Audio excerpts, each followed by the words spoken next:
Respublika Cido Federasiyasının vitse-prezidenti Sadıq Sadıqov, Sumqayıtda şəhərin bu idman növü üzrə məşqçi müəllimləri, yığma komandanın üzvləri, veteran idmançıları, paralimpiyaçı cidoçuları, orden və medallarla təltif olunanlar, həmçinin sözü gedən idman növünü inkişaf etdirən təşkilatların rəhbərləri ilə görüş keçirib. Tədbir Azərkimya İstehsalat Birliyinin inzibati binasında təşkil edilib. Millət vəkilləri Muxtar Babayev və Tahir Mirkişilinin də iştirak etdiyi tədbirdə çıxış edən Respublika Cido Federasiyasının vitse-prezidenti Sadıq Sadıqov bildirdi ki, ölkə rəhbərinin idmana göstərdiyi davamlı dəstək sayəsində əksəriyyəti bölgələrdə olmaqla yeni yaradılan olimpiya idman komplekslərinin sayı ilbəil artır. Ölkəmizdə olimpiya hərəkatı daim genişlənir, idmançılarımız, həmçinin cidoçularımız möhtəşəm qələbələrə imza atır. Azərbaycan prezidenti ölkəmizdə paralimpiya hərəkatının genişlənməsinə də daim böyük diqqət və qayğı göstərir və Respublikamızın paralimpiyaçıları beynəlxalq turnirlərdə parlaq qələbələr qazanaraq cəmiyyətin digər idmançı üzvləri ilə bərabər hüquqlu statusa malik olduqlarını təsdiq edirlər.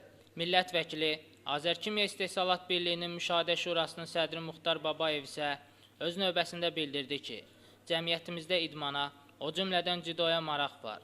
Gənclər arasında cidonun populyar idman növünə çevrildiyini vurğulayan Muxtar Babayev, Milli Olimpiya Komitəsinin, Gənclər və İdman Nazirliyinin, Cido Federasiyasının birgə səyləri nəticəsində bölgələrdə cidonun inkişafı üçün müvafiq maddi-texniki bazalarının potensialı artırıldığı diqqətə çatdırdı.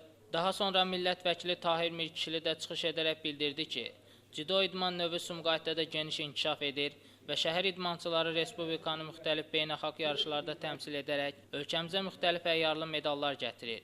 Natiq vurğuladı ki, idmançılar daima ölkə rəhbəri İlham Əliyevin diqqətindədir. Prezident İlham Əliyev hər zaman idmançılara öz qayğısını göstərir. Tədbirdə çıxış edən cidoçular onlara göstərilən diqqət və qayğıdan geniş söhbət açdılar. Bildirdilər ki, bugün Respublikada bütün idman növündə yüksək nailiyyətlər əldə olunur. Ölkəmizi təmsil edən idmançılar sırasında gənc cidoçuların da əməyi danılmazdır.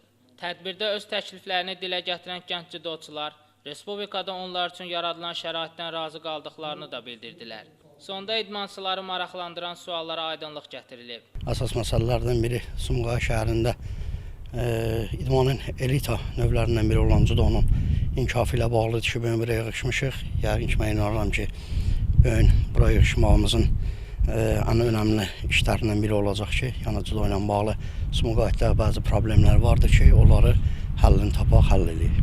Sumqayıt idmançılarının Azərbaycana böyük dəstəyi olmuşdur idman sahəsində.